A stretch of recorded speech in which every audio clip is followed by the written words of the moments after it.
Hola amigos, ¿qué tal? Buenas tardes. Aquí estamos otra vez, sin red, las tres chicas de Radio Signos. Susana Frey Díaz, ¿qué tal? Susana, ¿cómo está? Graciela Soto. Muy buenas tardes. Y quien les habla, Susana Bultagio, en línea al licenciado Jorge Llanos. Con él vamos a hablar del tema que les había adelantado, que tiene que ver con el Día Internacional de la lucha contra el maltrato infantil. Él actúa en Vicente López, en el Centro de la Niñez y Adolescencia. Buenas tardes, le hablamos de aquí de Sin Red, le habla Susana Bultagio, y bueno, es un tema preocupante, ¿no es cierto, licenciado? Sí, totalmente. ¿Qué tal? Buenas tardes. Sí, es un tema preocupante. Yo soy el director de Niñez de Vicente López. Ah, usted es el director, bien. Exacto, sí, es un tema preocupante, es uno de los indicadores más altos que uno tiene en el trabajo con infancia. Indicadores en el sentido de que, digamos, son las presentaciones que llegan al Centro de la Niñez, más particularmente al servicio local de promoción y protección de derechos, es el índice más alto por maltrato, ¿no? Estamos hablando de un 79%. Ah, qué bárbaro. La verdad que en esta época, ¿no? Estamos en siglo XXI y a uno le parece mentira que todavía se tenga que hablar del maltrato infantil en todos los órdenes, porque no se trata solamente del maltrato físico, sino también de la falta de cuidado, de protección, del maltrato psicológico, de chicos que los obligan a dejar la escuela para atender el hogar porque son niñas y tienen que ocuparse de la casa, una serie de cosas que ya pensábamos que estaban desapareciendo, y sin embargo parece como que se recrudece todo esto. No, totalmente. No, creo que no están desapareciendo, tienen una vigencia cotidiana. Difícilmente podemos arribar, digamos, a una explicación. Podrá haber muchas teorías socioculturales, educativas, inclusive con patologías, pero es una realidad. Lamentablemente es una realidad.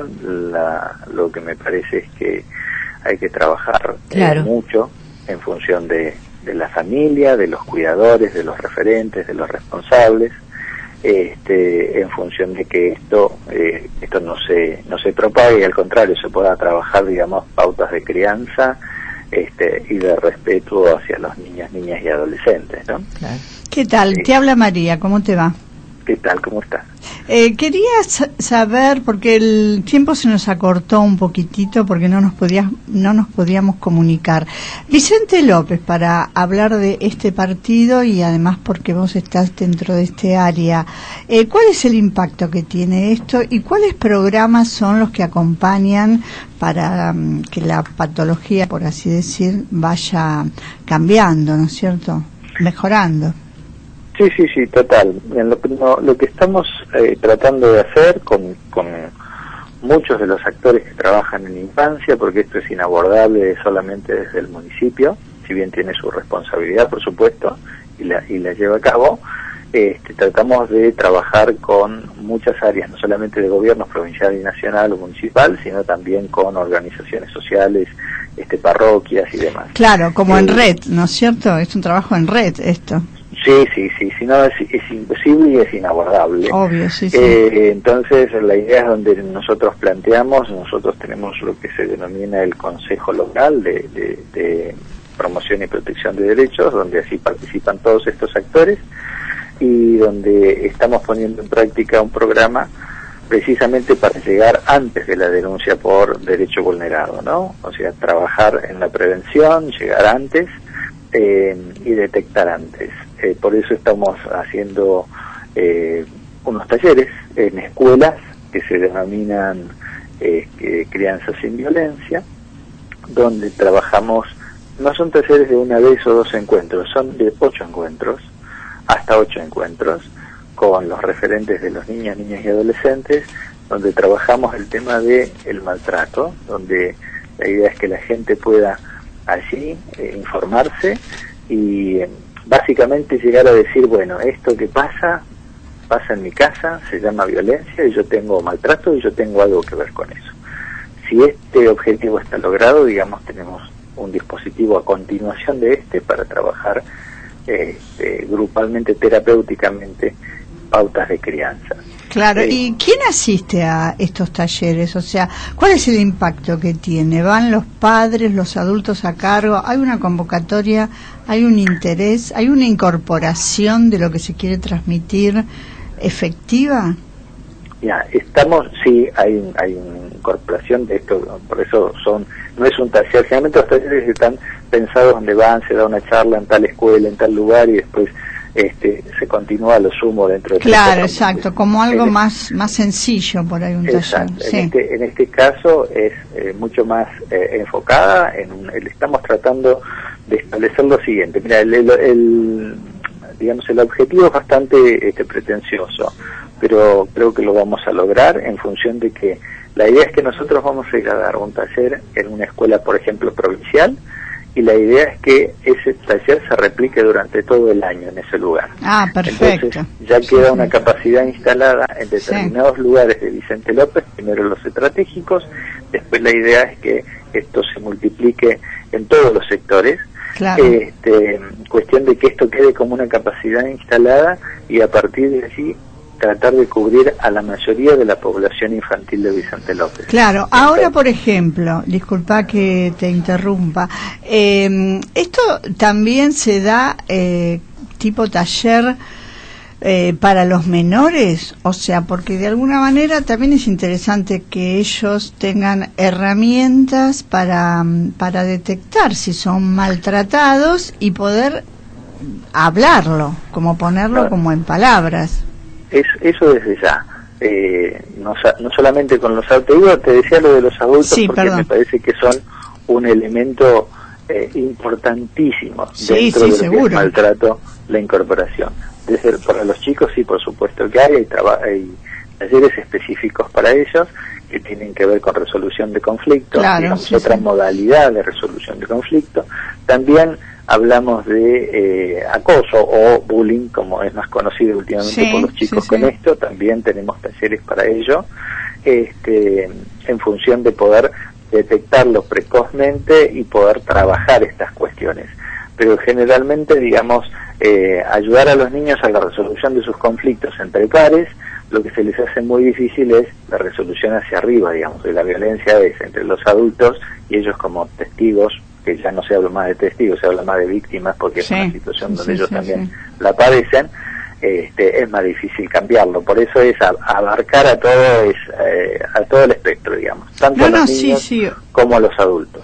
Sí, obvio que para un chico es difícil como enfrentarse a quien es un maltratador, pero a veces las instituciones escolares, depende del acercamiento que tengan las distintas maestras, puede ser un buen espacio para que ellos puedan decir algo, ¿no es cierto? Tener su propia voz. De hecho sucede así, los chicos están bastante interesados e interiorizados sobre sus derechos, y te puedo decir que en muchos de los casos o de las situaciones que se presentan en el servicio local son los mismos chicos los que hicieron el develamiento de algunas situaciones, ya sea de maltrato. El maltrato comprende, como decías al principio, muchas de las categorías que pusiste, ¿no? Que son psicológico, físico, negligencia, y el más crudo, que aparece como más crudo, es el abuso sexual infantil, ¿no? Entonces, todas estas situaciones, al tener mayor información los chicos y conocimientos de las cosas que sí están bien y de las cosas que no están bien, ellos son los que develan determinadas situaciones, o muchas veces se nos han acercado adolescentes al centro de la niñez para decirnos que esta situación los sobrepasa y que no quieren estar más allí porque pasan cosas, de esta índole, y digamos cada vez hay más conciencia de los niños en cuanto a sus propios derechos. Entonces, también esto es un fenómeno que se nos está dando en este tiempo y tiene que ver con esto, con el conocimiento. Si no conocen de sus derechos, difícilmente los pueden ejercer. Lógico. La verdad que es un tema complicado para resolver para ustedes, porque me imagino que debe tener que intervenir la justicia, primero la autoridad policial, a lo mejor en algunos casos, después la justicia, después incluso psicólogos, especialistas, hay todo un equipo, ¿no?, que trabaja con ustedes. Totalmente, esto como decía hace un rato, no se puede abordar uno solo. Claro. Nosotros tenemos un protocolo contra el maltrato hacia niñas y adolescentes, ya que tiene una vigencia de unos 3 años. Lo primero que hacen es una denuncia policial, por ejemplo. Sí, cuando se trata de maltrato, porque digamos hay 2 leyes, no solamente la 13298, que es de promoción y protección, sino que también está la ley de violencia, que es anterior. Ah, claro. Entonces, que la ley de violencia lo que establece es cuando uno tiene conocimiento o presunción de un delito de esta índole, tiene que hacer la denuncia. Lo que sí nosotros hicimos el protocolo que está monitoreado por la Defensora del Pueblo, Vicente López, precisamente para unir todas estas facetas, porque sí interviene la comisaría, interviene la persona o el efector o una institución que haya tenido el develamiento de la situación, que puede ser una escuela, que puede ser pediatría del hospital, puede ser, no sé, inclusive cualquier vecino. Entonces, en ese protocolo nosotros lo que hacemos es monitorear absolutamente que no se detenga ninguno de estos eslabones, porque muchas veces nos pasaba esto, de que se detenía por alguna cuestión, ya sea porque no estaba el efector, porque no había algún insumo, como, no sé, una máquina de escribir. Claro. Estoy contando Disculpe algunos casos reales. Lo interrumpo un minutito, porque no podemos hablar mucho más. Simplemente que nos dé el número al cual tendríamos que llamar ante un caso de violencia infantil, nada más. 4796-5200. Bien, y la línea 102 también, ¿no? También todas las situaciones que tengan que ver con niños nacionales o provinciales nos la derivan a nosotros. Muchísimas gracias por su participación en SINRED. Lo que queremos hacer es comprometerlos para una charla un poco más tranquila y más amplia. Hoy tuvimos dificultades con la comunicación y esto queda un poquito como cortado, y nos gustaría ampliarlo y difundirlo y llevarlo a algo más visible desde este programa. ¿Puede ser posible entonces? Sí, cuando guste. Bueno, muchísimas gracias entonces. Buenas tardes. Buenas tardes.